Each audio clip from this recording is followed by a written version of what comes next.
அனைவருக்கும் வணக்கம். சற்று முன் தமிழக அரசால் வெளியிடப்பட்ட முக்கிய அறிவிப்பின்படி, தமிழ்நாட்டில் உள்ள குடும்ப அட்டைதாரர்கள் அனைவரும் பயன்பெறும் வகையில் ரேஷன் அட்டைக்கு புதிய சலுகைகள் மற்றும் புதிய மாற்றங்கள் பற்றிய முக்கியமான அறிவிப்பு வெளியாகி உள்ளன. இதை பற்றிய விரிவான விளக்கத்தை வீடியோவில் காணலாம். வீடியோவை கடைசி வரை ஸ்கிப் செய்யாமல் பார்க்கவும். நமது சேனலை முதல் முறையாக பார்ப்பவராக இருப்பேன், சேனலை சப்ஸ்கிரைப் செய்து கொள்ளுங்கள். பக்கத்தில் உள்ள பெல் ஐக்கனையும் கிளிக் செய்து கொள்ளுங்கள். அப்பொழுதுதான் அரசாங்கத்திடமிருந்து வரும் முக்கியமான சலுகைகள், அறிவிப்புகள் உடனுக்குடன் நோட்டிஃபிகேஷனாக வரும். இந்த வீடியோவிற்கு மறக்காமல் லைக் செய்து விடுங்கள். வாங்க வீடியோக்குள்ளே போகலாம். தமிழ்நாடு முழுவதும் நியாய விலைக் கடைகள் எனப்படும் ரேஷன் கடைகள் வாயிலாக அரிசி, சர்க்கரை, கோதுமை, பருப்பு, பாமாயில் உள்ளிட்ட பல்வேறு பொருட்கள் விநியோகம் செய்யப்பட்டு வருகின்றன. இத்தகைய பொருட்கள் ஏழை எளிய மக்கள் மற்றும் நடுத்தர குடும்பத்தினர் தங்களது வாழ்வாதாரத்தை மேம்படுத்தும் நோக்கில் தமிழக அரசால் வழங்கப்பட்டு வருகிறது. நடுத்தர மக்களுக்கும் ஏழை எளிய மக்களுக்கும் ரேஷன் பொருட்கள் வாழ்வாதாரமாக இருப்பதோடு அவர்களது பொருளாதாரத்தில் ஒரு பெருஞ்சுமையை குறைப்பதாகவும் உள்ளது.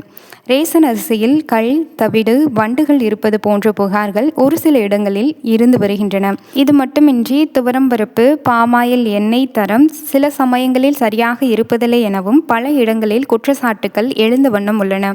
மேலும் ரேஷன் கடைகளில் இருந்து வழங்கப்படும் அரிசி, சர்க்கரை, பருப்பு உள்ளிட்ட பொருட்கள் சரியான எடையில் இல்லாமல் இருக்கிறது என்பதும் தொடர் குற்றச்சாட்டுகள் எழுந்த வண்ணம் உள்ளன. இதனை சரி செய்யும் வகையில் தமிழகத்தில் புதிதாக ஆட்சிக்கு வந்த தாவேக அரசானது அரசு ரேஷன் கடைகளை நவீனமயமாக்கும் எனும் புதிய தொழில்நுட்பத்தை அறிமுகப்படுத்த உள்ளனர். பொதுமக்களுக்கு தரமான பொருட்கள் விநியோகம் செய்யவும் மிக முக்கியமான நடவடிக்கைகள் எடுக்கப்படுவதற்காக இத்தகைய முயற்சி மேற்கொள்ளப்படுகிறது. இதன் ஒரு பகுதியாக ரேஷன் கடைகளில் வழங்கப்படும் அத்தியாவசியமான பொருட்களை மக்களிடம் கொண்டு சேர்க்கும் விநியோக முறையில் புதிய மாற்றங்களை கொண்டு வர உள்ளது.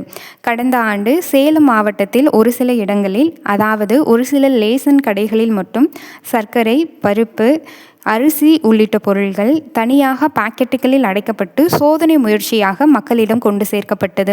இந்த திட்டத்திற்கு மக்களிடம் பெரும் வரவேற்பு இருந்த நிலையில் இந்த திட்டத்தை மக்களிடம் கொண்டு சேர்க்கும் முயற்சியில் தாவேக அரசு மும்முரம் காட்டி வருகிறது. மேலும் இதனைத் தொடர்ந்து இந்த நடைமுறையை தமிழகம் முழுவதும் உள்ள அனைத்து ரேஷன் கடைகளுக்கும் மிக விரைவில் விரிவாக்கம் செய்ய தமிழக அரசு தீவிரமான நடவடிக்கைகளை மேற்கொண்டு வருகிறது. சர்க்கரை, துவரம்பருப்பு மட்டுமின்றி ரேஷன் கடைகளில் அரிசி உள்ளிட்ட அனைத்து பொருட்களுமே பாதுகாப்பான முறையில் பாக்கெட்டுகளாக மாற்றி அதை சரியான எடையில் மக்களிடம் கொண்டு சேர்க்க அரசு முடிவு செய்துள்ளது. இது தொடர்பாக பத்திரிகையாளர்களை சந்திக்கும் போது பேசிய தமிழக உணவுப் பொருள் வழங்கல் துறை அமைச்சர் வெங்கட்ரமணன், ரேஷன் கடைகளில் அரிசி, சர்க்கரை, பருப்பு உள்ளிட்ட பொருட்கள் பாக்கெட் மூலம் விநியோகம் செய்ய நடவடிக்கை எடுக்கப்படும் என்றார். ரேஷன் பொருட்கள் பாக்கெட் மூலம் விநியோகம் செய்வதால் எடை குறைவாக இருத்தல், தரத்தில் குறைபாடு இருத்தல் உள்ளிட்ட முறைகேடுகளை தடுக்க முடியும் என்றார். இதற்கு முந்தைய ஆட்சி காலத்தில் துவரம்பருப்பு மற்றும் சமையல் எண்ணெய் போன்ற பொருட்கள் கொள்முதல் செய்ததில் சில குறிப்பிட்ட நிறுவனங்கள் மட்டுமே பங்கேற்றதாக பல்வேறு தரப்பிலிருந்து புகார்கள் எழுந்த வண்ணம் இருந்தன. இத்தகைய புகார்களுக்கு முற்றிலும் முற்றுப்புள்ளி வைக்கும் வகையில் தாவேக அரசு மிக மிக முக்கியமான நடவடிக்கைகளை மேற்கொண்டு வருகிறது. அதாவது இனிவரும் காலங்களில் ரேஷன் பொருட்களுக்கான கொள்முதல் ஒப்பந்தங்கள் அனைத்தும் மினி டெண்டர் எனப்படும் ஆன்லைன் முறைக்கு மாற்றப்பட உள்ளன. இதன் மூலம் கொள்முதல் நடைமுறைகள் அனைத்தும் 100% வெளிப்படைத் தன்மையுடன் விதிமுறைகளை பின்பற்றும் நோக்குடன் நடத்தப்படும் என தமிழக உணவு தரப்பில் தெரிவிக்கப்பட்டுள்ளது. ரேஷன் கடைகளில் மேற்கொள்ளப்படும் அதிரடி நடவடிக்கை பொதுமக்களுக்கு மகிழ்ச்சியை ஏற்படுத்தியுள்ளது. அடுத்த அறிவிப்பாக, வயது முதிர்வு மற்றும் கடின உழைப்பின் காரணமாக பலரது கைரேகைகள் விழாமல் பொருட்கள் வாங்குவதில் தாமதம் ஏற்படுவதால் ரேஷன் கடைகளில் இருக்கும் பயோமெட்ரிக் எனும் முறைக்கு பதிலாக நவீன தொழில்நுட்பம் என்பது தாவேக அரசால் அனைத்து ரேஷன் கடைகளுக்கும் கொண்டு வரப்பட உள்ளது.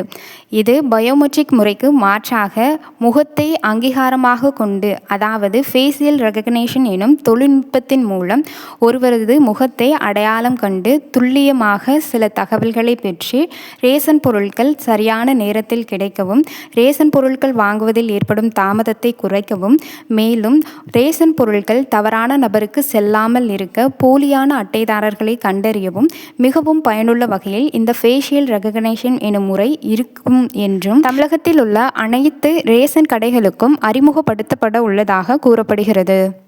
மேலும் வருகிற ஆகஸ்ட் மாதம் முதல் வாரத்தில் தமிழக பட்ஜெட் தாக்கல் என்பது நடைபெற இருப்பதால் இதனை முன்னிட்டு குடும்ப தலைவிகளுக்கு ஏற்கனவே மகளிர் உரிமை தொகை திட்டத்தின் கீழ் மாதம் 1000 ரூபாய் அவர்களது வங்கிக் கணக்கில் வரவு வைக்கப்பட்டது.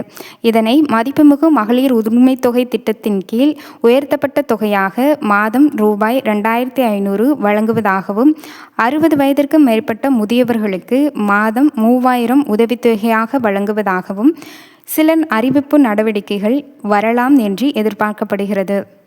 இத்துடன் இத்தகவல் முடிவடைகிறது. நன்றி, வணக்கம்.